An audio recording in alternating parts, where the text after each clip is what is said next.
1794. Prisión de Francis Conciergerie. Una fortaleza impenetrable a orillas del río Sena en París. Un lugar frío, húmedo e infestado de ratas, conocido como la antecámara de la muerte. En su interior, la voz de una joven nación está a punto de ser acallada.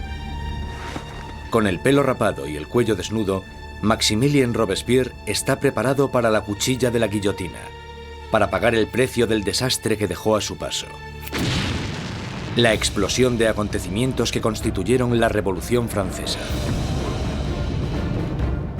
La Revolución Francesa es un momento extraordinario en el que la gente empieza a creer que puede rehacer casi toda la sociedad. No solo pueden cambiar la política, las instituciones, sino que a través de la acción política pueden cambiar también la propia naturaleza humana. La Revolución Francesa realmente constituye una encrucijada para el mundo moderno, porque todo empieza a tomar una dirección diferente. Nacida en plena era de la Ilustración, la Revolución fue testigo de cómo la tierra feudal le daba la espalda a la tradición aristócrata y trazaba un nuevo camino para el futuro.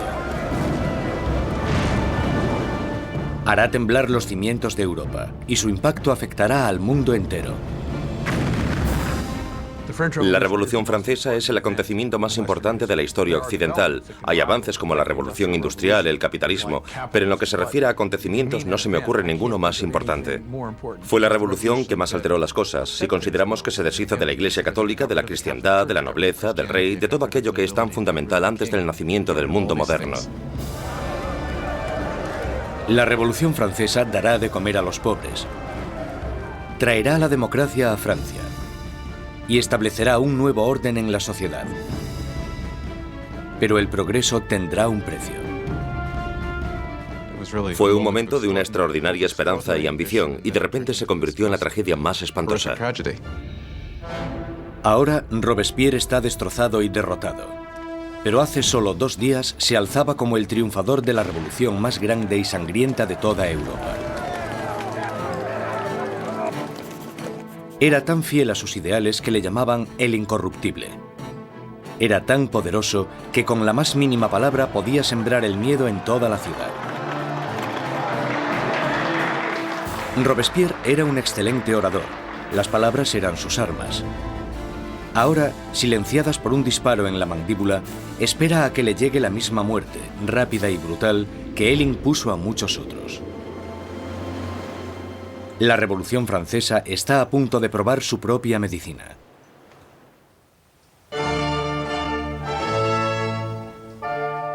En la primavera de 1770, nadie hubiese podido prever los turbulentos acontecimientos que estaban a punto de suceder. El Palacio de Versalles se llena de distinguidos miembros de la corte real. Acabado en 1682, Versalles fue la obra maestra del rey Luis XIV. Para poner cierta distancia entre él y sus súbditos, Luis XIV se trasladó fuera de la capital de Francia, a un pequeño pueblo a 19 kilómetros al este de París, donde ordenó la construcción del palacio más grandioso de toda Europa. Durante casi 100 años ha sido la residencia de la hasta ahora inquebrantable monarquía de la nación. Y hoy es testigo de una boda muy importante. El nieto del rey Luis XIV, el príncipe Louis Capet, el siguiente en la línea sucesoria al trono, está a punto de casarse.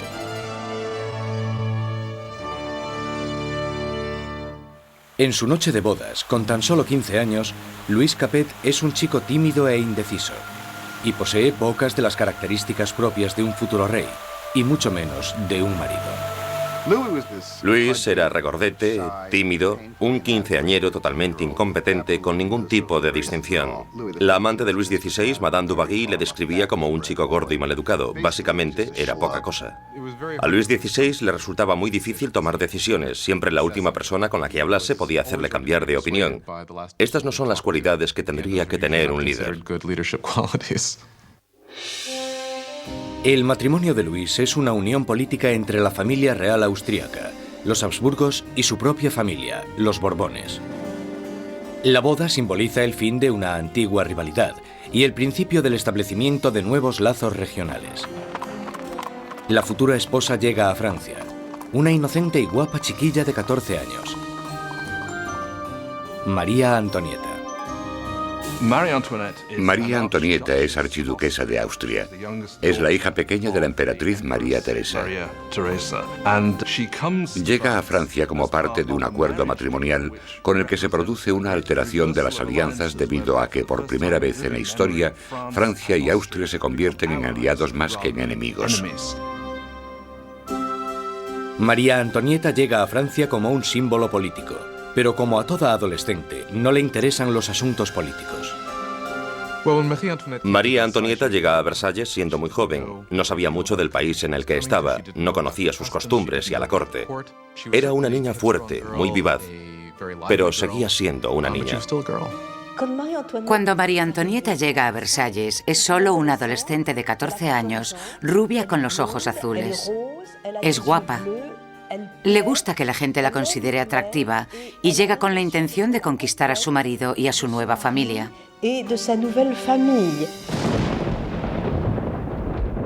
En la noche de bodas cae una tormenta que no hace presagiar nada bueno. Pero en el interior, el esplendor de la ceremonia ilumina el palacio mientras los recién casados se dirigen a su habitación real. En una ceremonia que simbólicamente asegura la concepción de un heredero, los cortesanos del rey presencian el momento en que la joven pareja se mete en la cama de matrimonio por primera vez. La gente está encantada y se crean grandes expectativas. Pero una vez cerradas las cortinas, se ve claramente que no será tan fácil engendrar un heredero.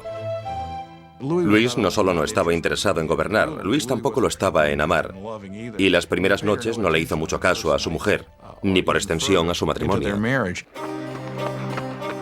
Pasarán años antes de que se produzca la consumación del matrimonio. La ausencia de un heredero pronto hará que surjan rumores en todo el país que continuarán persiguiendo a la pareja en los años venideros. La gran fiesta de la boda continúa durante varios días en Versalles, pero más allá de las puertas de palacio no hay casi ningún motivo de celebración. Años de mala administración por parte de la monarquía han llevado a los franceses a pasar penurias y hambre. Casi una década antes, el rey Luis XV había perdido una guerra de 7 años, luchando contra Inglaterra por América del Norte. El desafortunado conflicto casi arruina a Francia, dejándola sin dinero y sin prestigio. Las arcas del Estado estaban casi vacías. Sin embargo, su población aumentaba día tras día. Con enfermedades como la peste totalmente erradicadas, pocos morían, pero muchos pasaban hambre. En el siglo XVIII, la población de Francia aumentó de 20 a 26 millones tras haber crecido solo 1 millón en los 2 siglos anteriores. Esto causó una gran tensión generalizada y un nerviosismo en la gente. 4 años después de la boda real, el abuelo del príncipe Luis pierde su última batalla, contra la viruela. Muere Luis XV, un rey derrotado e impopular, dejando atrás a un país al borde del caos. En una espléndida ceremonia, el joven príncipe Luis hereda el trono y es coronado como Luis XVI. A pesar de la grandeza de su coronación, Luis XVI es totalmente consciente de que no está en absoluto preparado para ejercer de rey. Cuando muere el abuelo de Luis XVI y queda claro quién heredará el trono, él les dice que no sabe qué tiene que hacer, que se siente como si el mundo se le hubiese caído encima. A pesar de haber tenido una educación enfocada a su futuro reinado, no se siente preparado. Con un reino en crisis, Luis XVI es el peor hombre para estar al mando. El rey de 20 años reza: «Protege, Señor, a aquellos que reinan demasiado jóvenes». Instalados en los aposentos reales de Versalles, Luis XVI y María Antonieta empiezan su nueva vida como jóvenes monarcas. Aunque solo a 19 kilómetros, en París, está surgiendo una nueva era. Una era que entra en colisión directa con la monarquía en sí. Es la peligrosa nueva era de las ideas, la era de la Ilustración.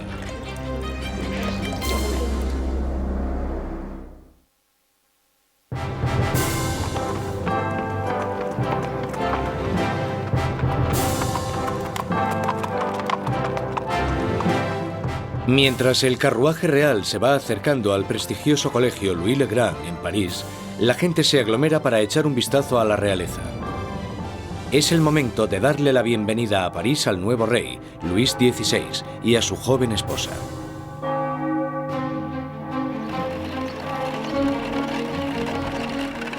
Y a la cabeza del comité de bienvenida está un prometedor estudiante de Derecho, el joven Maximilien Robespierre. Cuando Robespierre era niño, el rey visitó su colegio y Robespierre le leyó un discurso en latín. Así que, en realidad, habló con Luis XVI cuando él era solo un adolescente. Cuando Robespierre recita su monólogo en latín, el rey casi ni se fija en el niño. Pero años después, sus destinos les unirán otra vez en circunstancias muy diferentes, mucho más dramáticas. Fue uno de estos rituales habituales en los colegios, y por supuesto es totalmente irónico porque allí estaba el joven Robespierre leyendo este discurso en honor al hombre que más tarde matará.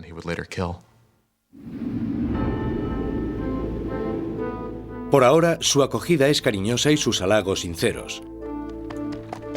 La visita de los monarcas puede que ganase los corazones de la gente, pero sus mentes se están inclinando cada vez más hacia una dirección totalmente diferente. Desde la Edad Media, la sociedad europea se había dividido en tres clases distintas, establecidas en el nacimiento. Había una gran división entre la riqueza de la nobleza y el clero y la pobreza de los campesinos. Entonces, en pleno siglo XVIII, la razón y la ciencia empiezan a cuestionar esta tradición. Envuelto por una corriente de innovación y nueva literatura, París es ahora el centro filosófico del mundo. La ciudad es invadida por nuevas corrientes de conocimiento, se abren nuevas posibilidades. Es la era de la Ilustración. La Ilustración es un movimiento que lo que dice es que desconfíes de la autoridad, que desconfíes de todo lo que te hayan contado antes y que pienses por ti mismo, que lo compruebes tú mismo. En la Europa del antiguo régimen te decían lo que tenías que pensar. El clero y los gobernantes te daban la información. La idea de que una persona con algo de dinero pudiese acceder a través de la alfabetización al conocimiento humano de manera libre era revolucionaria. Surge una nueva élite por todo París. Los aristócratas se reúnen para hablar sobre los escritores de la Ilustración y la floreciente edad de la razón. Voltaire, Rousseau. Nuevas voces se alzan a favor de la libertad, del control del propio destino y, sobre todo, de la igualdad. La pasión por esta nueva literatura se desata sobre todo en las clases altas. Pero mientras las ideas de la Ilustración van adentrándose en otros estratos de la sociedad, la lucha por la igualdad empezará a amenazar el estilo de vida aristocrático. Es una amenaza porque acabarán cuestionándose por qué los aristócratas son los que tienen privilegios. Se preguntan por qué el mundo está dividido de esta manera. ¿No podemos cambiarlo para que sea un mundo mejor? ¿El progreso no es posible? Esto hará que vaya perdiendo fuerza la idea de que la monarquía, la aristocracia y la jerarquía son algo natural. Para ver aplicadas las ideas de la Ilustración, solo había que echar un vistazo al otro lado del Atlántico, donde los americanos luchaban por independizarse del antiguo enemigo de Francia, Inglaterra. El joven rey Luis quiere vengarse de las derrotas de su abuelo en la guerra y ve su oportunidad en la guerra de la independencia americana. Luis confía a la causa un total de 2.000 millones de libras, lo suficiente para alimentar y dar cobijo a 7 millones de ciudadanos franceses durante un año. La inversión marcará el inicio de un colapso económico en Francia. América lleva a Francia a la bancarrota porque para luchar en esta guerra, los franceses tienen que recaudar una enorme cantidad de dinero. Esto lleva a la monarquía francesa a endeudarse para poder luchar en la guerra de la independencia americana. Y es un elemento crucial en la situación financiera de la monarquía francesa. Mientras Luis XVI manda dinero y tropas al otro lado del Atlántico, María Antonieta se ocupa de generar sus propias deudas. La vida en Versalles es una interminable rutina de rituales arcaicos y formalismos. Hay ceremonias para cuando el rey y la reina se levantan, para cuando se visten, para cuando comen, para cuando se van a la cama. Para entretenerse en medio de la monotonía de estos rituales, María Antonieta preside extravagantes desfiles de moda. María estaba obsesionada con una moda ridícula, sobre todo con esos recogidos tipo torre de varios centímetros de altura y que llevaban horas y horas de elaboración y en los que metían todo tipo de ornamentos y frutas. A muchos les parecían una obscenidad. Acabaron representando todos los problemas de ella, de Versalles y a esa cultura. Aparte de esta moda extravagante, María Antonieta se entretiene con los cotilleos de la corte, haciendo apuestas y representando obras de teatro. Cuando empieza a acumular deudas, le ponen el nombre de Madame Déficit. A María le ponen el nombre de Madame Déficit, ya que el país está sumido en un caos económico, y ella sigue gastando en vestidos, joyas y zapatos como si nada. Ella era la Imelda Marcos de su época. De todas las deudas que tiene la reina, la más grande es la que tiene con su país. Un heredero a la corona. En los 7 años que llevan casados, Luis XVI y María Antonieta aún no han concebido un hijo. Ella se encuentra en una situación cada vez más humillante. El trabajo de la reina es darle un heredero varón al trono francés. Y en esa época la gente la criticaba y estaba desilusionada. Decían que el rey nunca se debería haber casado con esa archiduquesa austriaca, porque ahora ni siquiera podía darle un heredero al trono. María Antonieta se encuentra en una situación desesperada. El apetito de Luis por la comida es incuestionable, pero el sexual está claro que no entra dentro del menú. María Teresa, la madre de María Antonieta, se cuestionaba: si una mujer tan guapa como mi hija no puede hacerle funcionar, ¿qué es lo que pasa? Luis XVI y su joven esposa María Antonieta no fueron capaces de concebir un hijo durante 7 años, y esto deslucirá el principio de su reinado. De sobra era conocida su afición de cerrajero. Había un montón de canciones sobre Luis el cerrajero, al que le costaba encontrar el agujero donde meter la llave. El desinterés de Luis XVI por el sexo es visto como una falta de hombría. Después de años de frustración y depresión por parte de la corte, al rey se le diagnostica una enfermedad curable llamada fimosis. Luis tenía una deformidad que hacía que la excitación sexual fuese extremadamente dolorosa, y por tanto no hubo consumación del matrimonio hasta que una operación quirúrgica lo corrigió, pero le aterraba operarse y le llevó años decidirse a hacerlo. Y cuando al final se operó, ¡voilà! Después de una simple operación, la pareja pudo tener su primer bebé, María Teresa. Pero no es fácil reparar el daño que se le ha hecho a la imagen de María Antonieta durante años.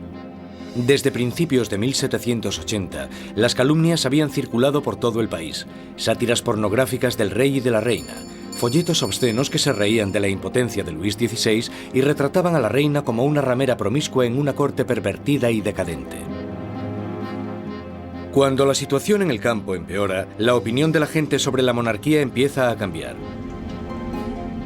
Se producen muchas malas cosechas y la inflación aumenta el precio de la harina, llevando a la escasez de la parte esencial de la dieta francesa, el pan. Pero naturalmente estas privaciones acaban a las puertas de Versalles. Mientras los monarcas continúan viviendo en la extravagancia, las quejas se traspasan al papel.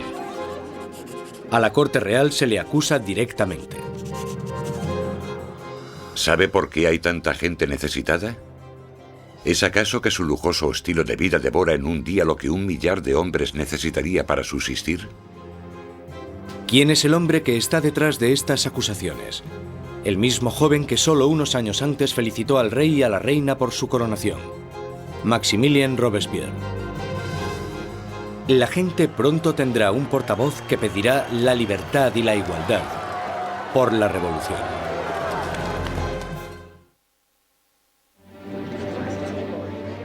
A finales del 1700, Versalles es un oasis de extravagancia, rodeado de una tierra desesperada. Y con un rey inseguro al mando, Francia está trazándose su camino al desastre. Después de 19 años de matrimonio, Luis tenía 4 hijos. Aún así, como rey sigue siendo impotente. En un intento por demostrar su liderazgo, Luis se mete a hacer reformas financieras. pero su equivocada manera de manejar las finanzas carga a los pobres con muchos impuestos, mientras la nobleza no paga casi nada. Con la economía por los suelos y la gente cada vez más inquieta, parece que incluso Dios está enfadado, golpeando a Francia con el invierno más frío de los últimos 90 años.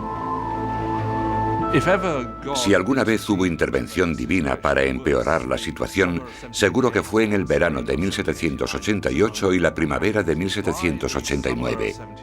En el verano de 1788 había una creciente crisis política desarrollándose en un momento de seria escasez de comida. En 1788, para los franceses, la harina era la esencia de la vida. El pan, su medida de subsistencia. La mayoría de la gente en Francia comía casi 1 kilo de pan al día. El pan era esencial y su subida de precio la notó todo el mundo. Si el precio se doblaba, tenías problemas. Bajo la mala financiación de Luis XVI, el precio de la harina se disparó. Las escasas provisiones se estaban agotando y el precio de una rebanada de pan pronto igualó al sueldo de un mes. El hambre se convirtió en rabia. Surgen disturbios por toda Francia. Se atacan casas. Se roban panaderías y los panaderos, acusados de guardar pan, son linchados allí mismo.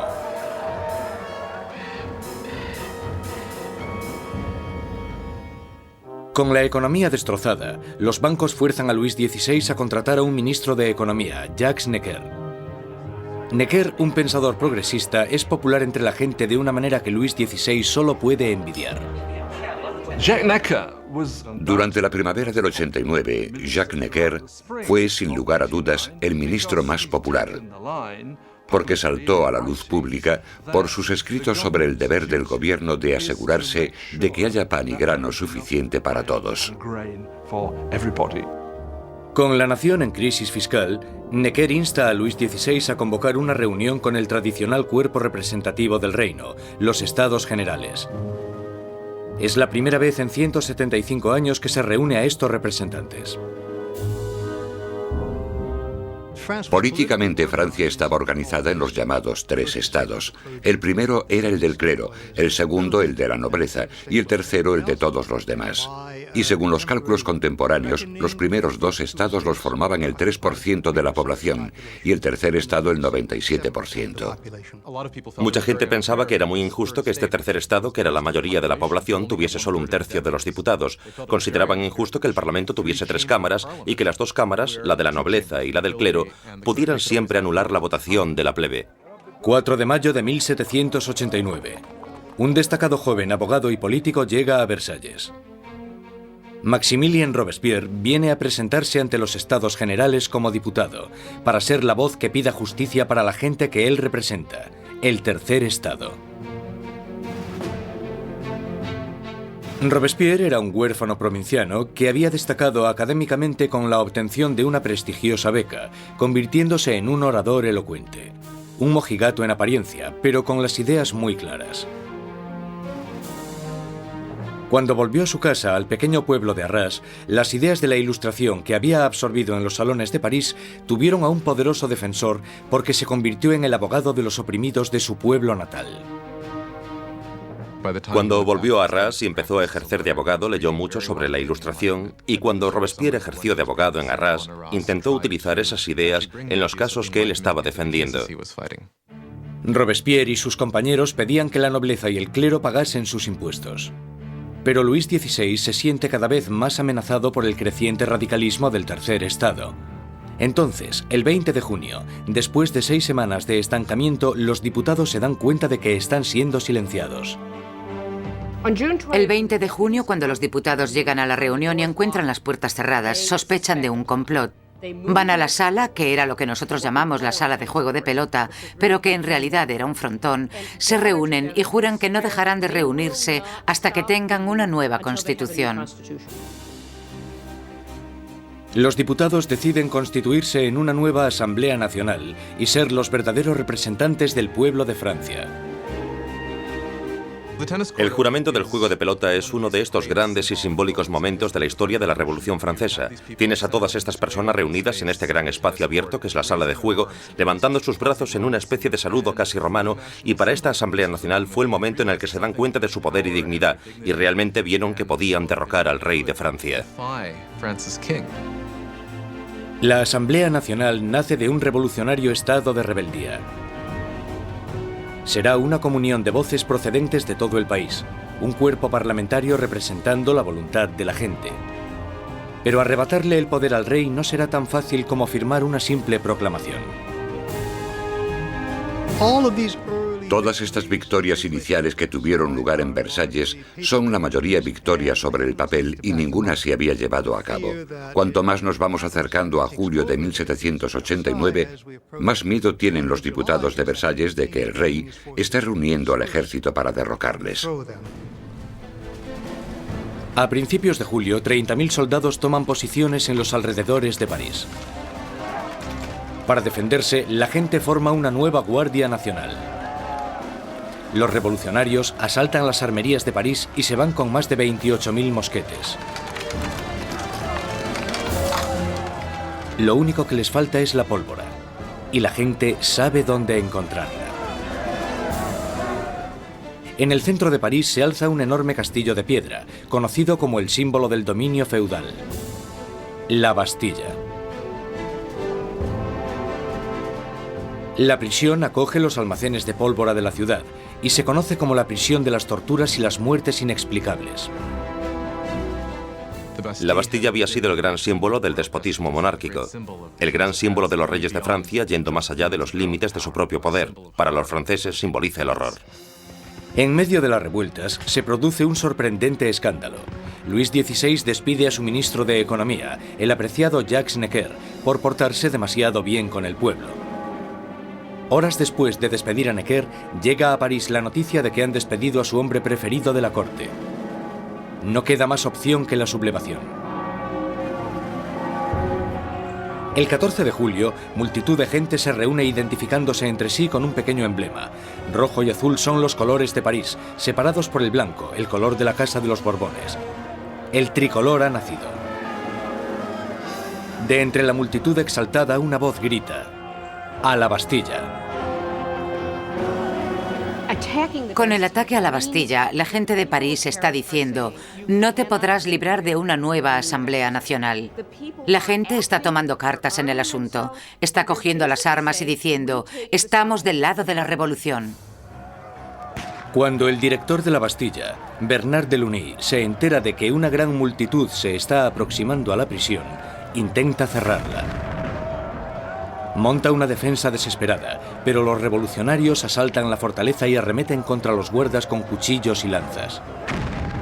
Finalmente, el director Delaunay se rinde, pero la multitud enfurecida le agarra arrastrándole por las calles, le abuchean, le dan patadas y le golpean hasta que grita: «¡Dejadme morir!». La multitud entusiasmada accede con mucho gusto a su petición. Le apuñalan, le disparan y nace una revolucionaria tradición. Su cabeza decapitada desfila por las calles clavada en una lanza. Los diputados de la Asamblea Nacional no condenan inmediatamente este acto de violencia. De hecho, lo aceptan. Y fue esta aceptación de la violencia política lo que, bajo el punto de vista de algunas personas, creó una forma de conducta que tendrá consecuencias catastróficas para el desarrollo de la revolución. Con el humo aún levantándose de la Bastilla, Luis XVI vuelve de su viaje de caza. Debajo de la fecha del 14 de julio de 1879 escribe: «Nada», refiriéndose a su desafortunada caza. Un asesor le interrumpe con las noticias de los disturbios y la caída de la Bastilla. Luis XVI le pregunta: ¿es una revuelta? «No, señor», responde. «Es una revolución».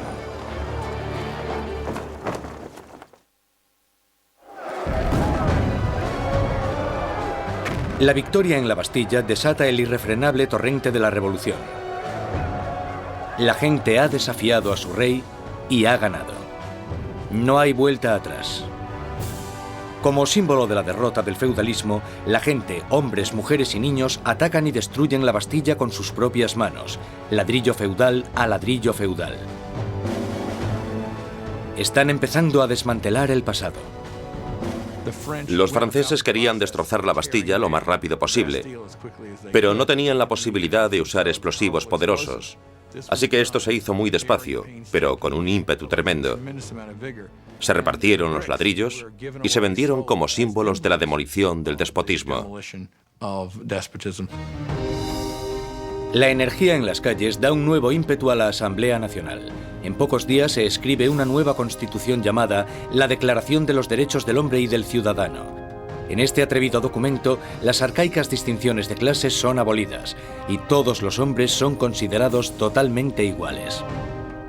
La Declaración de los Derechos del Hombre y del Ciudadano era una declaración promulgada por la Asamblea Nacional en la que se decía que la soberanía pertenecía al pueblo, a la nación. No se hace mención alguna al rey en todo este documento. Por tanto, con la presentación del mismo, la propia Asamblea estaba haciéndose con el poder. Con la nueva Asamblea Nacional como portavoz, los ciudadanos de Francia se dispusieron a cambiar toda la estructura de su sociedad. Exigían una monarquía constitucional, unos derechos iguales para todos los hombres y unas leyes razonables en las que basar la justicia. Para que se oyeran más las voces de la revolución, Robespierre exigió la libertad de prensa, que había sido censurada en el antiguo régimen.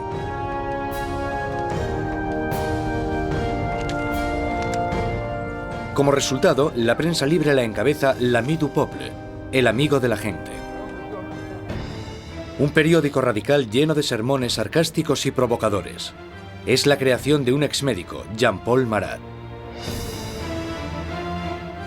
Después de un periodo de fracasos profesionales, Marat acabó viviendo en la pobreza y durante un tiempo encontró refugio en las alcantarillas de París.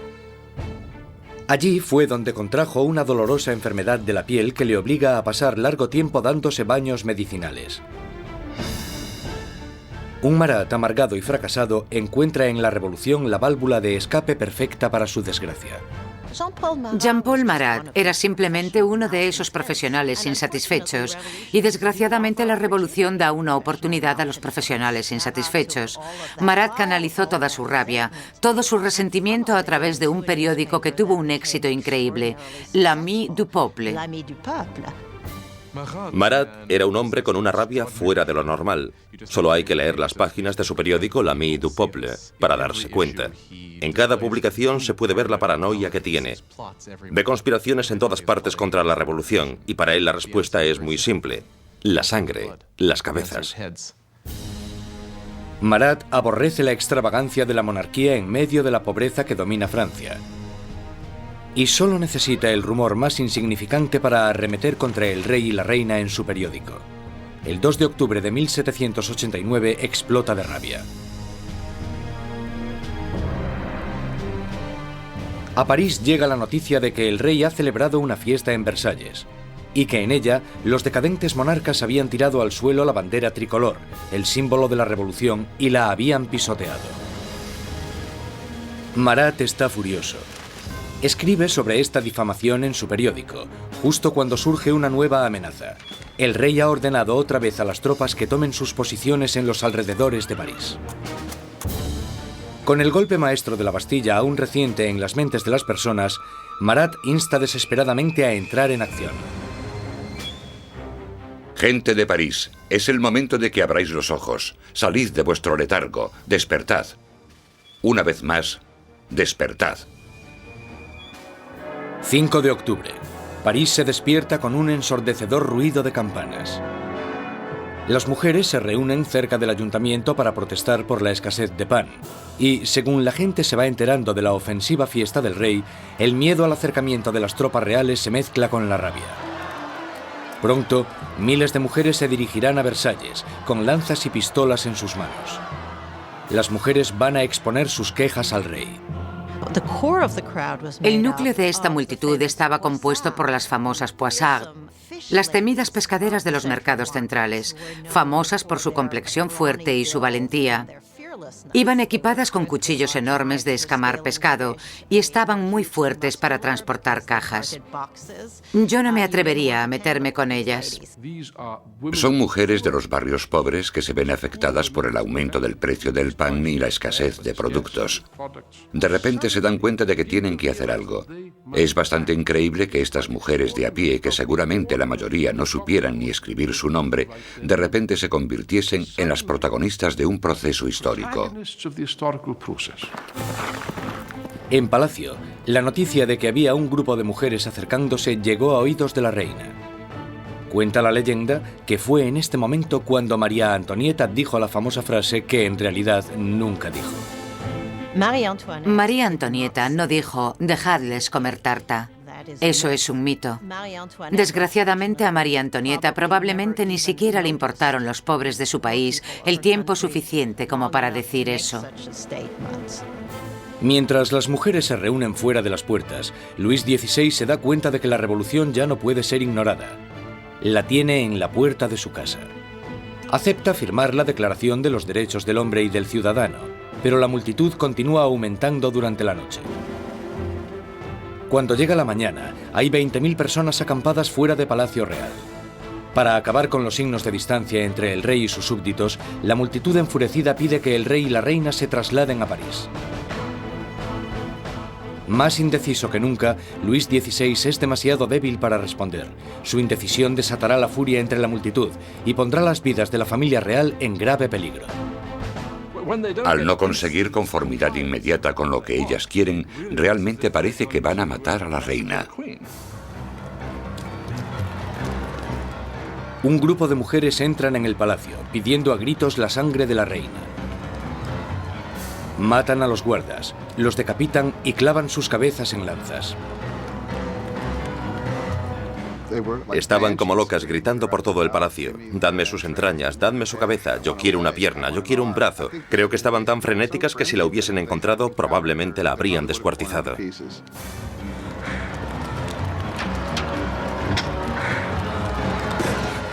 Temiendo por su vida, María escapa a los aposentos de Luis XVI solo unos minutos antes de que las mujeres entren en la habitación y hagan trizas su cama. El rey y la reina están ahora a la merced de la multitud. Y lo que la multitud quiere es un poco de atención por parte del rey. La única forma de que las mujeres se calmen es que la familia real acepte ir a París, porque creen que una vez que estén allí, entonces pueden obligarles a hacer lo que la gente de París quiera. 60.000 personas inician la marcha, llevándose de Versalles carros y carretas de harina de la despensa real. El carruaje real es escoltado todo el camino hasta París. El rey y la reina son obligados a ir a París, con las cabezas de los guardas que habían sido masacrados en el castillo. Les habían cortado las cabezas. Es realmente un acto de violencia extrema. Las cabezas se reconstruyen con maquillaje y desfilan delante del carruaje del rey y la reina. El rey y la reina hacen del Palacio de las Tullerías su nuevo hogar. Nunca volverán a ver Versalles. Una vez que la familia real se traslada a París, se convierten en prisioneros de París. Ellos lo saben y todos lo saben. Tienen grandes limitaciones de lo que pueden hacer. Son los prisioneros de la capital, de eso no hay duda. Abandonan Versalles y la asamblea se traslada a París. El poder está ahora en manos de la gente. Francia tendrá una nueva democracia, unas nuevas leyes, y una nueva e inolvidable forma de justicia hará su debut en el Estado revolucionario. La guillotina.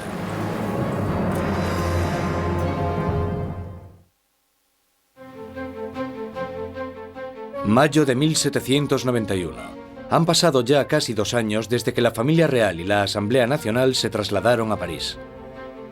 Robespierre habla a menudo en la Asamblea y en el Club Jacobino, una sociedad que lleva el nombre de su sitio de reunión, un viejo monasterio jacobino. Ahora, las palabras son el núcleo de la revolución. y Robespierre sigue con su moral inquebrantable. Su verdadero norte es siempre la gente. Pronto le apodarán el incorruptible. Francia es ahora una monarquía constitucional.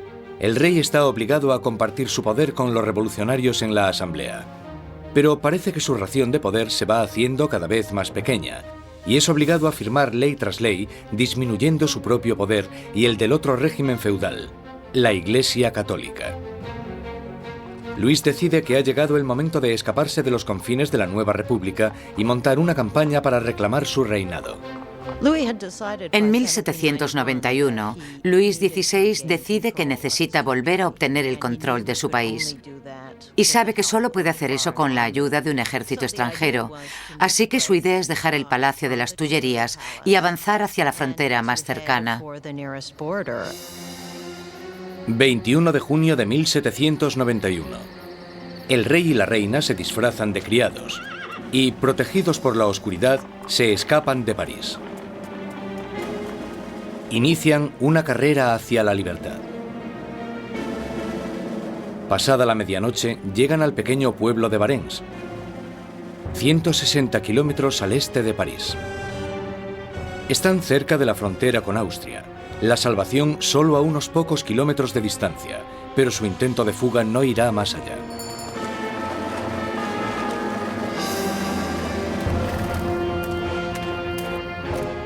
Los rumores del viaje de los monarcas les habían precedido.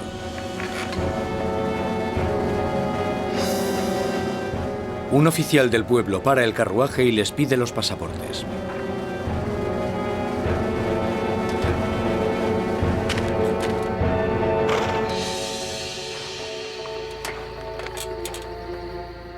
Las sospechas del oficial se confirman. Es la firma del rey. El hombre está impresionado, pero los guardias revolucionarios de cerca de allí no se sienten nada intimidados por esto. Él espera todo el tiempo que la gente le reconozca y que se produzca una rebelión a su favor, y para su horror y sorpresa, no se alegran de verle. Ven que está intentando escapar y lo que pasa es que le arrestan y se lo llevan de vuelta. La idea de que el monarca había intentado abandonar a su pueblo era psicológicamente catastrófica. El acontecimiento realmente rompió el lazo que unía a Luis XVI con sus súbditos. Ahora no solo tenían un rey superficial, sino que tenían un rey que obviamente también era un traidor. Con los enemigos oficiales de la familia real en el poder, este pasa de Luis XVI, ahora un rey prisionero, a los revolucionarios de la Asamblea. Al mando del gobierno revolucionario está Robespierre. Él brilla en lo alto del podio, dictando órdenes de todo tipo. Exige el sufragio universal y el fin de la esclavitud en las Antillas francesas. Pide incluso con más pasión la erradicación de la pena de muerte. En la nueva era de la Ilustración, Robespierre quiere deshacerse de todos los restos del pasado medieval. Europa ha heredado un macabro repertorio de métodos de ejecución de la Alta Edad Media. Muertes crueles y tortuosas, a base de arrastrar, descuartizar, colgar, ahorcar y quemar en la hoguera. Bajo el antiguo régimen había toda una colección de truculentos castigos. La decapitación estaba reservada para la nobleza, y algo que la revolución quería desde el principio era que todo el mundo tuviese una muerte igual. Querían simbólicamente que todos pudiesen tener el mismo castigo. A pesar de la oposición de Robespierre, una nueva máquina de matar toma protagonismo en París. El inventor y físico Joseph Ignace Guillotin diseña una nueva máquina de decapitación, convirtiendo la antigua decapitación en una experiencia humanitaria. El doctor Guillotin describe su nuevo aparato a la Asamblea. El mecanismo cae como un rayo. La cabeza sale volando. La sangre se desparrama. El hombre está muerto. El mayor defensor del derramamiento de sangre, el periodista Marat, publica un artículo entusiasta en su periódico anunciando el nuevo nombre del aparato: guillotina. Pronto se conocerá con otro nombre: la cuchilla nacional. Los revolucionarios franceses creían en los valores humanos. Creían que no se debía causar un sufrimiento innecesario. Y lo que les gusta de la guillotina es que es rápida y eficiente. Y parece ser que, a pesar de que nadie haya regresado para contarlo, es indolora. La guillotina silenciará a los enemigos internos de la revolución, a cualquiera que sea sospechoso de planear el regreso del rey al trono. Pero son los enemigos de alrededor de Francia los que más preocupan a la Asamblea. Hay un miedo creciente de que los miembros de la familia real que huyeron a Austria inicien una contrarrevolución armada. La Asamblea exige un ataque preventivo, una declaración de guerra a Austria. Robespierre está en contra. Robespierre es una de las pocas personas que se opone a la guerra, porque piensa que los enemigos ganarán. Robespierre teme que el país no esté preparado porque no tiene un ejército capaz de derrotar al enemigo, y por tanto el enemigo llegará y destruirá la revolución. Robespierre no consigue convencerlos. En abril de 1792, la Asamblea declara la guerra a Austria, el país gobernado por la propia familia de María Antonieta. Surge un sentimiento nacionalista.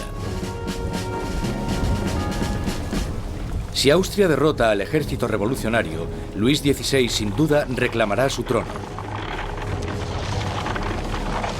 Y se sospecha que María Antonieta está ayudando al enemigo mediante el envío de cartas a sus familiares en Austria, en las que se les pasa los movimientos de las tropas francesas para que obtengan ventaja. Todo esto mientras el rey y la reina simulan su apoyo a la revolución. Luis XVI y María Antonieta están jugando a dos bandos. Muchas veces simulan estar a favor de la revolución, pero a la vez conspiran contra ella. Están intentando sobrevivir. Se podría entender como que son supervivientes, pero bajo el punto de vista revolucionario, son unos mentirosos.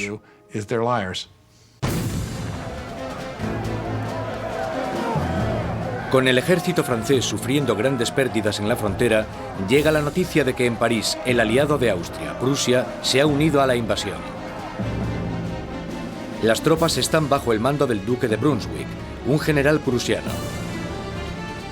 La tensión invade las calles de París. Y entonces los periódicos publican una carta del duque de Brunswick, un manifiesto en el que se amenaza con destruir París si se le hace daño a sus majestades el rey y la reina. Una amenaza equivocada que fracasa totalmente. 10 de agosto de 1792. 27.000 ciudadanos armados, empujados por la rabia y la indignación, se dirigen al Palacio de las Tullerías e inician un ataque salvaje contra los guardias reales. Al final mueren más de 800 hombres de ambos bandos. El rey huye y busca protección en la Asamblea, pero ya no existe la monarquía. A Luis le han quitado oficialmente su título. Ha nacido la República Francesa. La cuchilla de la guillotina es bautizada con la sangre de los restantes guardias de Luis XVI.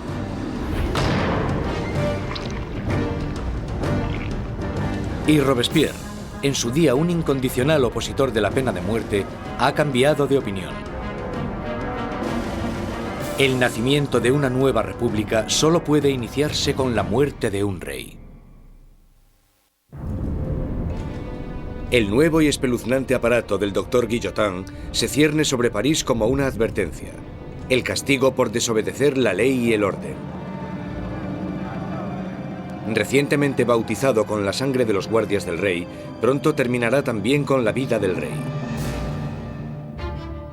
En agosto de 1792, con el rey destronado y la familia real metida en prisión, Robespierre y sus jacobinos están sumidos en una lucha por el control del gobierno nacional contra los girondinos, los moderados de la Asamblea. Pero en las calles de París hay un nuevo movimiento político. Como símbolo de su rechazo a la tradición aristocrática, los ciudadanos de a pie se niegan a llevar los calzones o culottes de los aristócratas. Se hacen llamar los sans-culottes, los sin calzones. Los sans-culottes se consideran los verdaderos representantes del pueblo francés, no eran de los más pobres. Solían ser artistas y tenderos bastante bien avenidos, gente de ese estilo, pero al menos trabajaban con sus propias manos. No ponerse los calzones, los culottes, para ellos simbolizaba sencillamente que no eran aristócratas, que eran gente normal. Los sans-culottes toman el control del gobierno de la ciudad de París, mientras que los jacobinos y los girondinos incitan al país a no apoyar a la Asamblea Nacional, ahora llamada la Convención. La Convención está luchando por el control del ejército francés, que está rápidamente perdiendo territorios contra Austria y Prusia. Mientras en la frontera se sigue luchando contra los enemigos, el gobierno revolucionario toma medidas enérgicas contra los enemigos de la ciudad, los traidores monárquicos que podrían poner a París en manos de los invasores. Más de 100 personas son arrestadas y metidas en prisión, curas, periodistas y hombres y mujeres de a pie. Robespierre se centra en la crisis interna, pero su amigo, el ministro de Justicia, Georges Danton, incita a todos los hombres, jóvenes y adultos a que se unan al campo de batalla. Es sociable y llamativo, todo lo que Robespierre no es. Pronto, el nombre de Danton se empieza a oír por todo París. Danton es un personaje lleno de vida, grandilocuente, un bebedor empedernido, libertino, que a pesar de pertenecer a la clase alta, al contrario que Robespierre, es capaz de identificarse totalmente con los trabajadores, de una manera que Robespierre simplemente no puede. Según se va acercando el enemigo, la convincente retórica de Danton moviliza a la gente, haciendo que muchos se decidan a acudir al frente. Hay un momento muy famoso en el que los ejércitos austríaco y prusiano les están invadiendo, y él se pone delante de la gente y grita eso de: para vencer nos hace falta audacia, más audacia y siempre audacia. Realmente es una persona capaz de dirigir a un país en la lucha contra el invasor. Es un momento extraordinario. Al irse tantos hombres al frente a luchar, París se queda indefenso, con las cárceles llenas de prisioneros políticos. Un miedo inquietante inunda la ciudad. La creciente multitud de prisioneros quizás sea difícil de contener. Marat lanza a los ciudadanos revolucionarios una propuesta sangrienta: bajar a las prisiones y matar a todos los que estén dentro. Los ejércitos extranjeros estaban acercándose a París. Si llegan a entrar en contacto en París con los enemigos de la revolución en las prisiones, entonces esto hubiera dado lugar a algo terrible desde el punto de vista de la gente. En la primera semana de septiembre llegan malas noticias del frente. Prusia ha tomado Verdun, una ciudad en el camino de París. Ahora el enemigo está solo a unos kilómetros de distancia. El miedo que asolaba París explota. Los sans-culottes entran en las prisiones e inician un violento ataque contra los presos de la ciudad. No dejarán vivo a ningún traidor. Los sans-culottes entraron en las prisiones, sobre todo aquellas donde estaban encerrados los curas refractarios, donde estaban los nobles y donde estaban los presos políticos, y empezaron a llevar a cabo sus propios juicios improvisados, que eran muy cortos, y la mayoría de las veces acababan en muerte.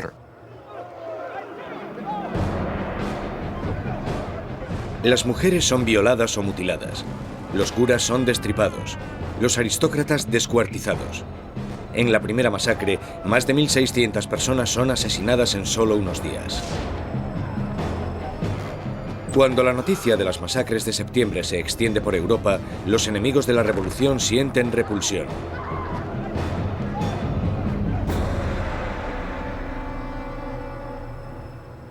Al otro lado del Canal de la Mancha, el London Times publica su repugna. ¿Son estos los derechos de los hombres?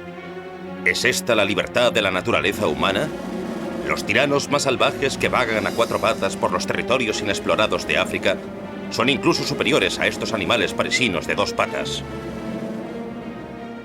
La revolución ha tomado un rumbo intolerable. Incluso Robespierre se da cuenta de que las cosas han ido demasiado lejos. que la gente no puede dirigir sola la revolución. Necesitan a alguien que les guíe. Una mano de hierro. Gracias al poder de sus palabras, el incorruptible salta a la palestra como el hombre que puede guiar a la revolución. Robespierre, que anteriormente había apoyado la monarquía constitucional, ahora cree que ya no hay sitio para un rey. Se toma una decisión trascendental. Francia llevará a juicio a su propio monarca.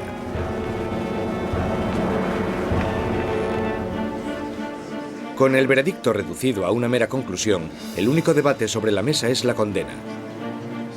Los moderados, los girondinos, piden que no se acabe con su vida, y esto les deja a un lado de la convención. A los girondinos se les planteaba una cuestión importante en lo que se refiere al rey, porque aunque ellos estaban convencidos de querer una república, no estaban tan seguros de que fuera necesario matar al rey. Los jacobinos, que querían la sangre del rey, superaban en número a los girondinos. ¿Por qué los jacobinos querían matar al rey? Yo creo que porque, como muy bien dijo Robespierre, para que la revolución pueda vivir hay que matar al rey. Si está bien que haya un rey, entonces algo va mal en la revolución. En todos los sistemas que existen, solo hay un castigo para la traición, y esa es la muerte. Por tanto, en ese sentido, si el rey es culpable de traicionar a su país en tiempos de guerra, entonces la conclusión es que debe sufrir la muerte de un traidor. El 20 de enero de 1793, Luis XVI es declarado culpable. Se dicta sentencia. El rey debe morir.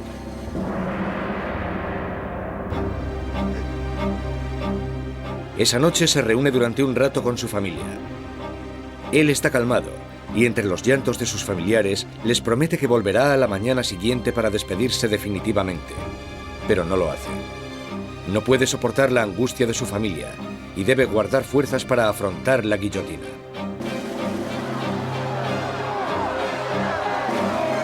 A la mañana siguiente, un carruaje lleva a Luis XVI al patíbulo. Estoicamente camina hacia la guillotina.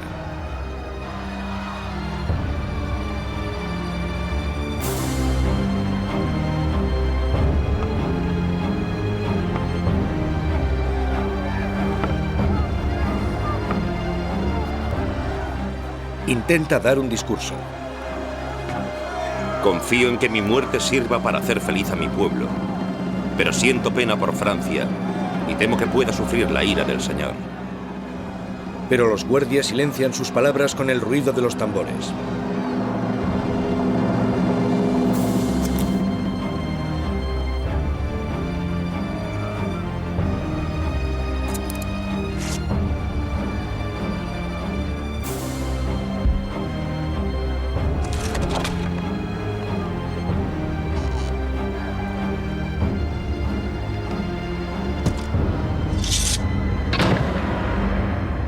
A las 10:22 de la mañana se acaba con la vida del hombre que fue rey de Francia.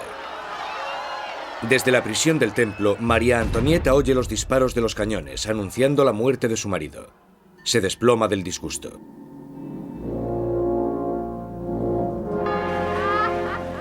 La sangre del rey es derramada. La revolución victoriosa. Pero los enemigos de la revolución pronto reclamarán su propia victoria. ¿Su objetivo? El hombre que está pidiendo que rueden tantas cabezas. Jean-Paul Marat.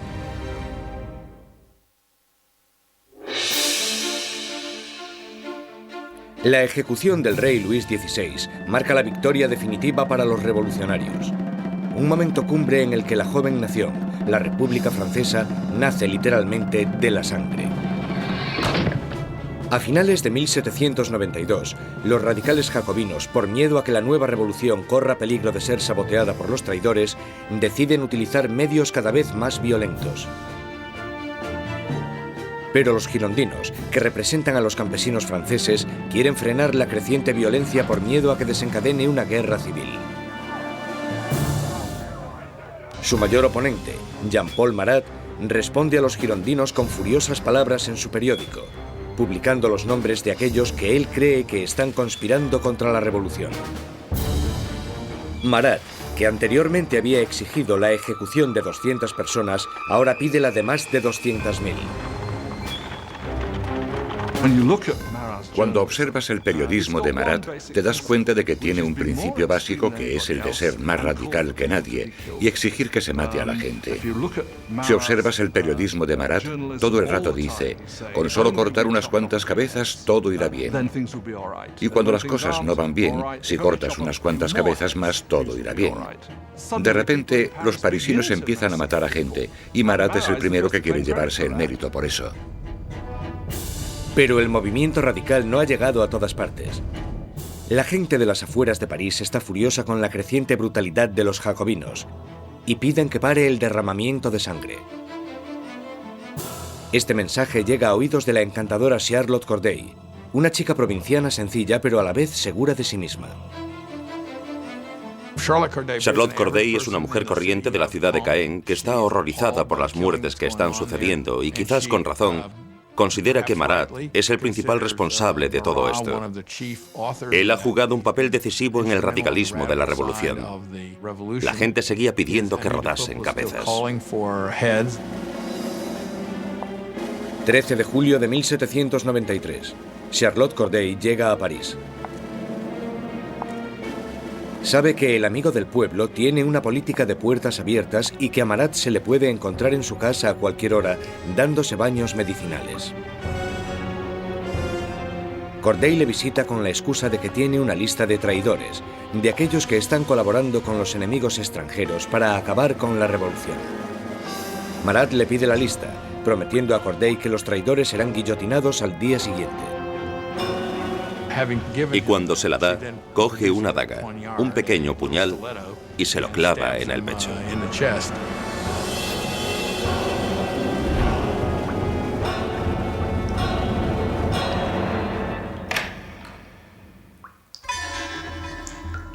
El llamado amigo del pueblo muere en el acto. La furiosa voz de su periódico es silenciada.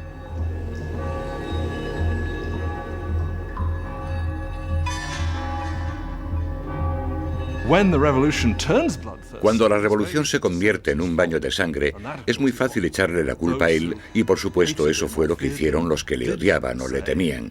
Y esa es una de las razones por las que Charlotte Corday lo asesina en 1793, porque cree que él es el responsable de muchas de las sangrientas atrocidades que han ocurrido. Corday no intenta escapar. En el juicio, declara que no está arrepentida.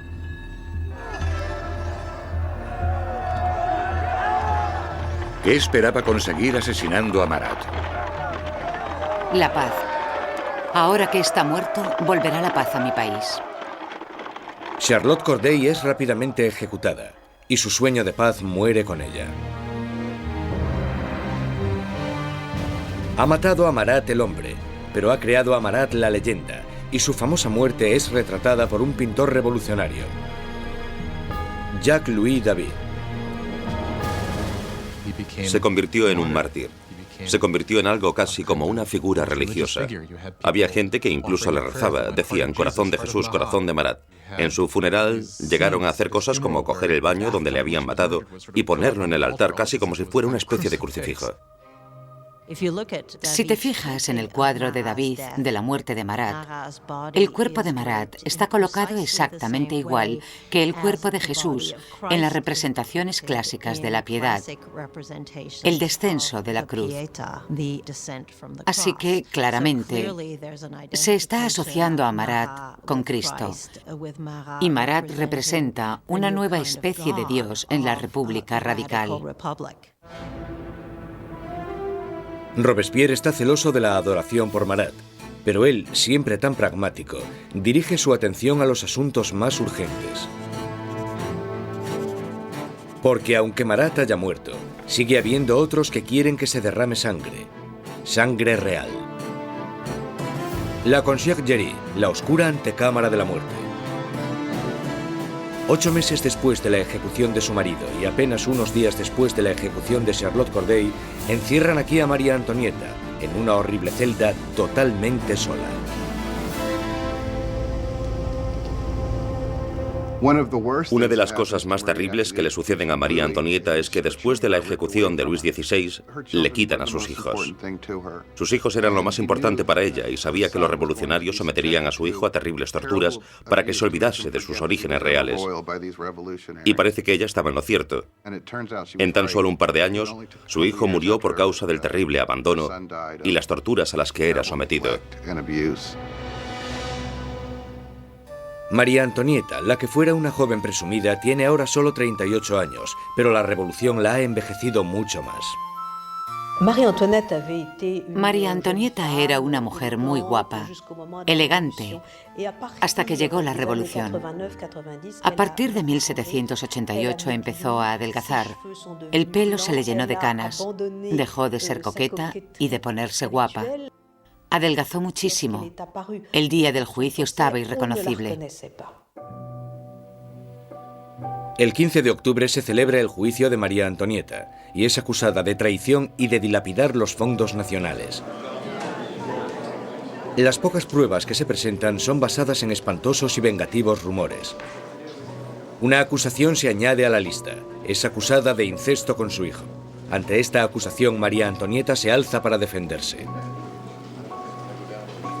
Apelo a la conciencia y a los sentimientos de todas las madres presentes para saber si hay alguna de vosotras que no se estremezca ante la idea de semejante horror. Y en ese momento hubo un cambio de tercio porque todas las mujeres se sintieron culpables y se dieron cuenta de que habían llegado demasiado lejos con esas acusaciones. María Antonieta tiene esperanzas de que, en un momento de compasión pública, la deporten a Austria, pero sus esperanzas se echan por tierra cuando se entrega la sentencia. Correrá el mismo destino que su marido. María Antonieta estaba en cierto sentido condenada desde el principio. Era el símbolo de la alianza austríaca que había demostrado ser desastrosa para Francia. Ella era, junto con su marido, el hazmerreír de la gente debido al aparente fracaso sexual de su matrimonio. Y ella era un símbolo de la cultura monárquica en una época en la que la propia cultura monárquica era vista como algo totalmente corrupto y perjudicial para el país. Así que por todas estas razones, era odiada como ninguna otra reina había sido odiada jamás. Era vilipendiada e injuriada. Desde su celda, María Antonieta escribe una última carta despidiéndose de sus hijos y de su familia, prometiendo ser valiente. Le cortan su pelo blanco y largo para prepararle para la guillotina.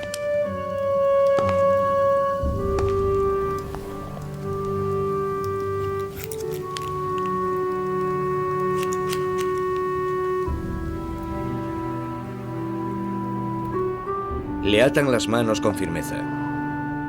Mientras es escoltada para salir de la prisión, tiene la esperanza de que llegue un carruaje. En vez de eso, es una carreta, la carreta donde van los criminales comunes.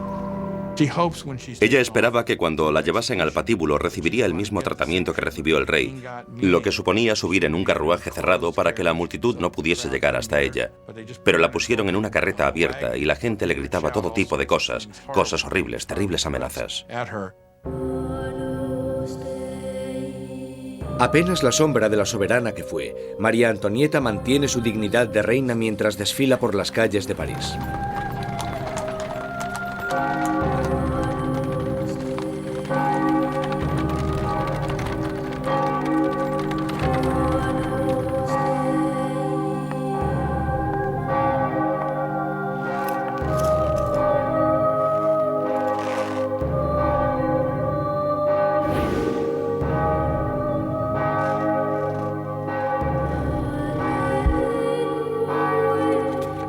Su nombre y las acusaciones contra ella se leen en voz alta.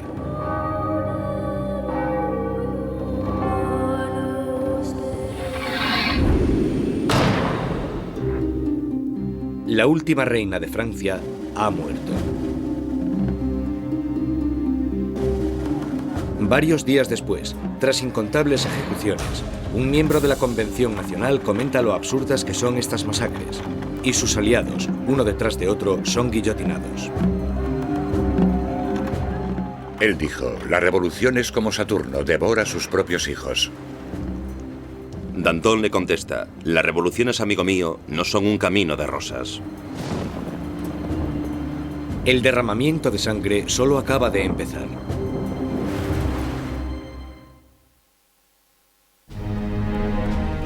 Septiembre de 1793. 4 años de revolución y Francia está siendo totalmente destrozada. En las provincias se producen violentas insurrecciones. Y en la guerra contra Europa están perdiendo a muchos hombres. Tras sufrir una terrible derrota, los británicos toman la ciudad costera de Toulon. Europa está minando cada vez más las fronteras francesas. Francia es el país más grande y más poblado de Europa Occidental y tiene un gran poder militar. Y claro, cuando empezó la revolución, un montón de sus tradicionales enemigos y también un montón de sus tradicionales aliados pensaron, sí, esta es nuestra oportunidad, no para hacerse con algún territorio de Francia, sino para enriquecerse a su costa y debilitarla, para siempre. Francia está aislada de toda Europa. Gran Bretaña la está bloqueando y Austria y Prusia están atacándola e invadiéndola. La gente de París tiene miedo de que la victoria de la contrarrevolución dé lugar a un baño de sangre. Danton y Robespierre, los mejores oradores de la convención, se dan cuenta de que para poder salvar la revolución tienen que atacar. Convencen a sus compañeros para establecer una nueva y amenazadora ley marcial. Es hora de que todos los franceses disfruten de una igualdad sagrada. Es el momento de imponer esta igualdad mediante leyes que hagan justicia contra los traidores y conspiradores. Haced que el terror esté a la orden del día. Esto inicia un nuevo capítulo en la revolución. Un periodo de represión violenta llamado el terror. En un increíble cambio de tercio, los revolucionarios suspenden la nueva constitución y todos los derechos que garantizaba. Se colocan policías de paisano por todo el país. Cualquier persona sospechosa de realizar actividades contrarrevolucionarias es perseguida, sometida a un juicio rápido y mandada a la guillotina. El reino del terror fue concebido como un gobierno de emergencia. Lo que ellos entendían como terror se basaba en sembrar el terror en los corazones de los enemigos de la República. Por lo tanto, digamos que o estaban muertos de miedo o eran arrestados y liquidados. La más mínima sospecha podía mandar a cualquiera al patíbulo. Políticos que hablasen bien de la difunta monarquía, cualquiera que utilizase el antiguo monsieur o madame en vez del nuevo vocablo, ciudadanos. El miedo llena el aire. Los vecinos denuncian a sus vecinos. El incesante movimiento de las carretas de la muerte resuena en todas las calles de París. La gente está totalmente pendiente de las ejecuciones. Saben que en París hay policías de paisano, bastantes policías de paisano por todas partes, de pie en la cola del pan, escuchando lo que las mujeres dicen y arrestándolas si no les gusta lo que oyen. Podían arrestarte por quejarte por lo caro que estaba el pan. Podían arrestarte incluso por no estar demasiado contenta con el curso que tomaban las cosas y con el éxito de la revolución, así que en realidad casi todo lo que comentaras podía traerte problemas. La Asamblea constituye un tribunal revolucionario, acelerando los juicios y las ejecuciones con una eficacia implacable. Para consolidar el poder, forman un consejo de 12 hombres y lo denominan el Comité de Seguridad Pública. A la larga, el poder tuvo que ser delegado en un grupo más pequeño, que se convirtió en el Comité de la Seguridad Pública. Al final eran 12 personas que gobernaban Francia como una dictadura colectiva. Por sus discursos magistrales y su visión revolucionaria, Robespierre enseguida se convierte en el portavoz del comité. Y su voz está pidiendo que se derrame más sangre. Una de las ironías de la vida política de Robespierre es que desde el principio él estaba totalmente en contra de la pena de muerte. Y por supuesto se tendrá que comer sus propias palabras cuando más tarde se convierta en un defensor acérrimo del terror y la guillotina. Nunca llegó a responder a eso directamente, excepto cuando dijo, bueno, los tiempos han cambiado. La revolución había vuelto implacable a Robespierre. El que fuera un apasionado defensor de la libertad de prensa ahora restituye la censura, vestigio del antiguo régimen. La Iglesia ya está siendo atacada y él se queda de brazos cruzados mientras uno de los revolucionarios más radicales, Jacques-René Hebert, hace una nueva propuesta: la descristianización. En plena crisis de la guerra y en plena rebelión interna, la gente empieza a decir que la culpa de todo la tienen los curas, la religión. Y que lo que tenemos que hacer, si queremos salvarnos de los enemigos de la revolución, es destrozar el poder de la Iglesia Católica.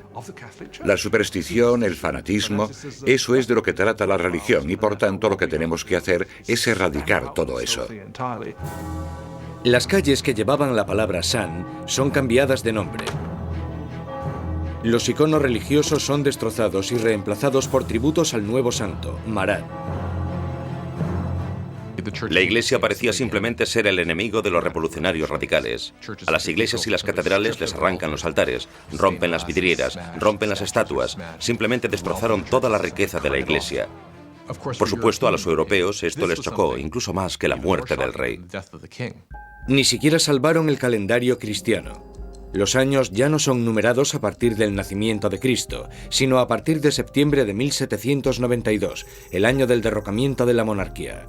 Ahora es el año 1. A los meses se les da un nuevo nombre según las estaciones.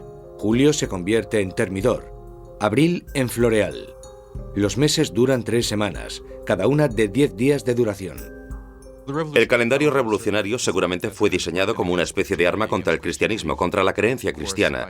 Por supuesto, al tener una semana de 10 días, la gente ya no sabría cuándo era domingo. Eso era lo que esperaban. El terror se extiende por toda Francia. Se condenan las insurrecciones con una sanguinaria e implacable crueldad. En la ciudad de Lyon, donde los contrarrevolucionarios están ganando terreno, el Comité de Seguridad Pública sienta un ejemplo brutal.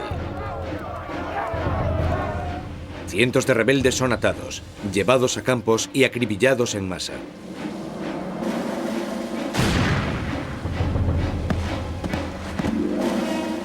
Una región llamada la Vendée, al oeste de Francia, también se ha convertido en bastión de la contrarrevolución. Barcas llenas de rebeldes y curas atados entre sí son hundidas sin piedad. Más de 100.000 personas son asesinadas solo en la zona de la Vendée. En París, la hoja de la cuchilla cae a un ritmo aún más frenético.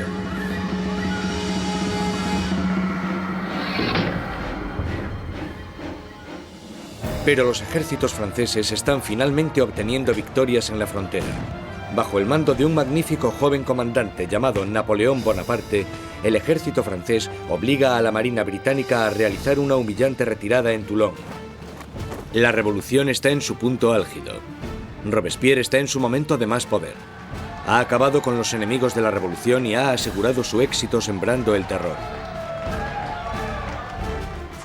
Durante un tiempo, el terror fue un mecanismo muy efectivo para conseguir la unión del país, la unión del gobierno, y para luchar en lo que fue, después de todo, una guerra en varios frentes, en el frente este, en el frente norte, contra enemigos externos.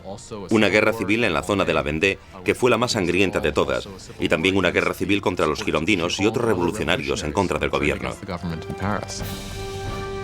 El terror había alcanzado sus objetivos, pero no se para ahí, y no parará hasta que destruya al hombre que lo sembró. Maximilien Robespierre.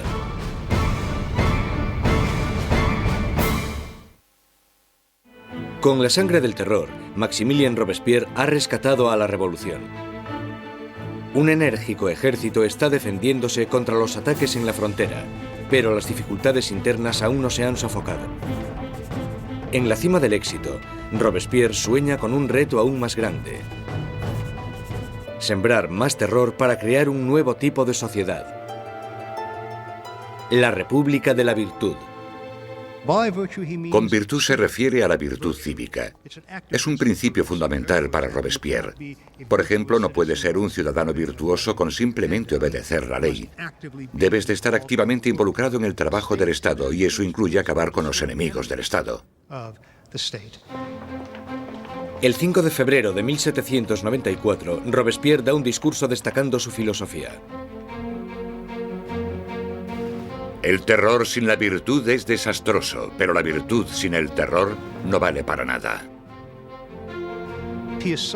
Asocia la virtud con el terror.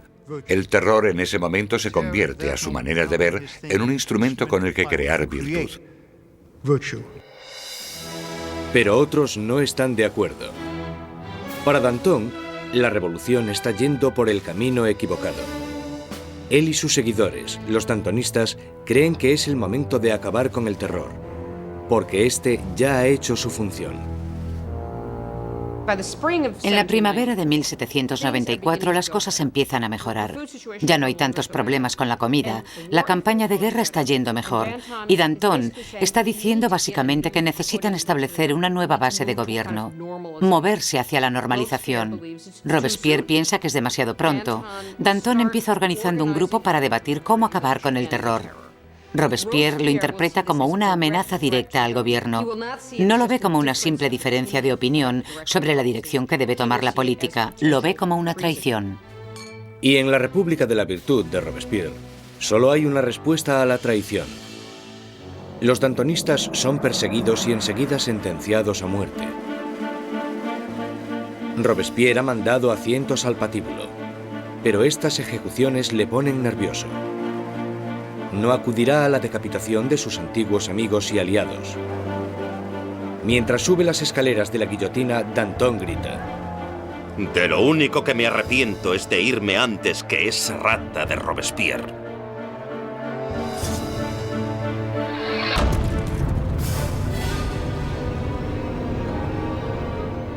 Con los dantonistas fuera de su camino, Robespierre inicia en Francia un período aún más sangriento y terrorífico. El Gran Terror. El Gran Terror es el nombre de la última fase del terror que duró desde la primavera hasta el verano de 1794. En este periodo, el ritmo de las ejecuciones empieza a aumentar de verdad, con lo que se desata el miedo, principalmente en París, aunque en todo el país empieza a aumentar de manera exponencial. Se calcula que al mes en París se realizaban 800 ejecuciones, y al final del periodo incluso más. El verdugo de París está más ocupado que nunca. Pero el 6 de junio de 1794, las carretas de la muerte dejan de sonar. La guillotina permanece silenciosa. Robespierre ha declarado un nuevo día de fiesta religiosa, el Festival del Ser Supremo. Quiere reemplazar al viejo dios católico por uno nuevo, la diosa de la razón. Dicen que Robespierre nunca apoyó las políticas ateas. Él pensaba que la gente necesitaba creer en una divinidad y ayudó a introducir este culto, que se llamaba el culto al Ser Supremo. Y creo que fue en junio de 1794 cuando se colocó este increíble escenario, con coros de gente vestida de blanco cantando, y se construyó esta especie de montaña de papel maché en el centro de París. Y en el momento más importante de la ceremonia, el propio Robespierre salió de la cima de esta montaña vestido con una toga y caminando montaña abajo. Y creo que en ese momento un montón de gente pensó: vale, ¿quién se cree que es? ¿Acaso se cree que es Dios? ¿Acaso se cree que es el rey? Mientras el Gran Terror se descontrola, los aliados de Robespierre se dan cuenta de que ha perdido totalmente el contacto con la realidad. Hay algunos que piensan que Robespierre realmente había llegado a un punto tan extremo e irracional que ya no había vuelta atrás. Unos creen que su fanatismo le ha superado y otros que simplemente se ha vuelto loco. Una vez más, Robespierre centra sus sospechas en aquellos que están cerca de él. El 27 de junio, ahora el 9 de Thermidor, aparece en la convención y da un discurso lleno de amenazas. Será el último discurso que dará. Robespierre comete un error. Anuncia que tiene una nueva lista de enemigos de la República, pero no quiere darla.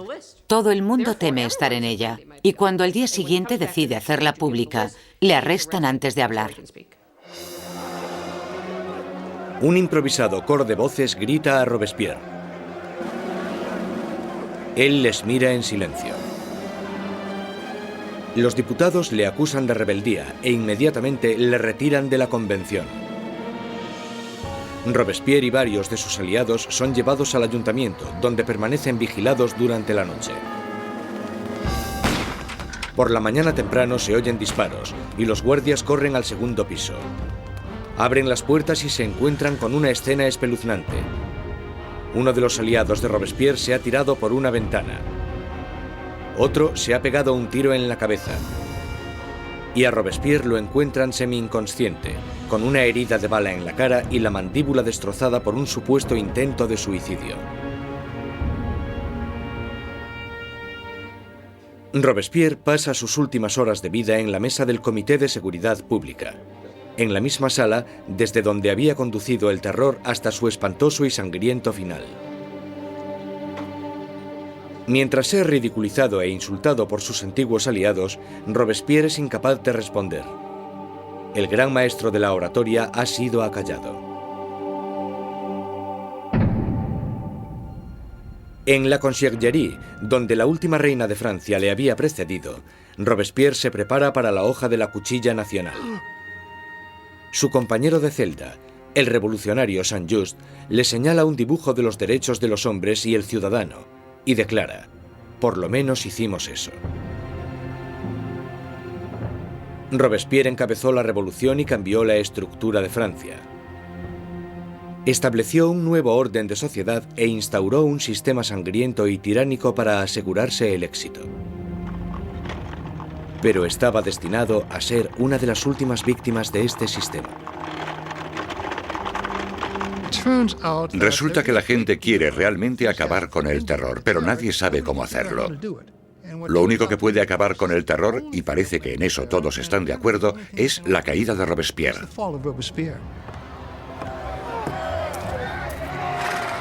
El 27 de julio de 1794, la guillotina acaba con el incorruptible.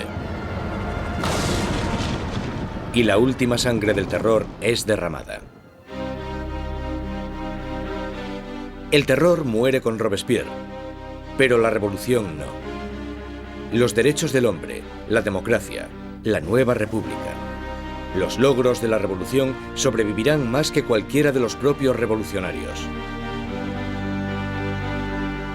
Francia entrará en un periodo de incertidumbre, paralizada por el miedo a otro terror, o incluso algo peor: la vuelta a la pasada monarquía opresiva. Pasarán 5 años de estancamiento, hasta que, una vez más, el poder se consolide en manos de un único hombre, Napoleón Bonaparte. Los historiadores no se ponen de acuerdo sobre cuándo terminó la revolución. Algunos creen que terminó con la subida al poder de Napoleón. Otros mantienen que la revolución continuó hasta el siglo XIX e incluso más allá. La Revolución Francesa es un momento en el que la gente toma por primera vez las riendas de su propio destino.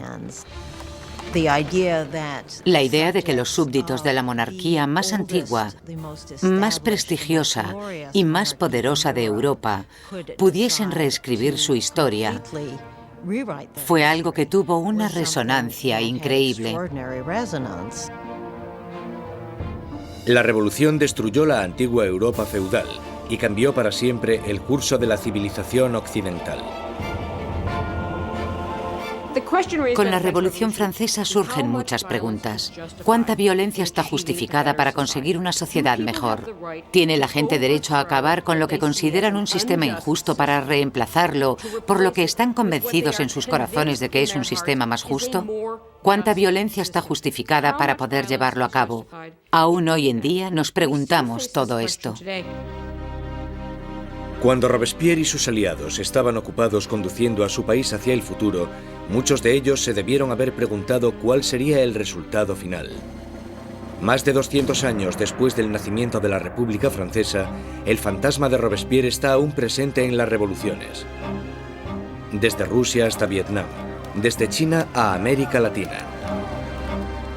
Los experimentos franceses con la democracia han inspirado los modelos de todo el mundo. Sea donde sea que haya una tiranía, el grito pidiendo justicia perdurará para siempre. Libertad, igualdad, fraternidad. Por la revolución.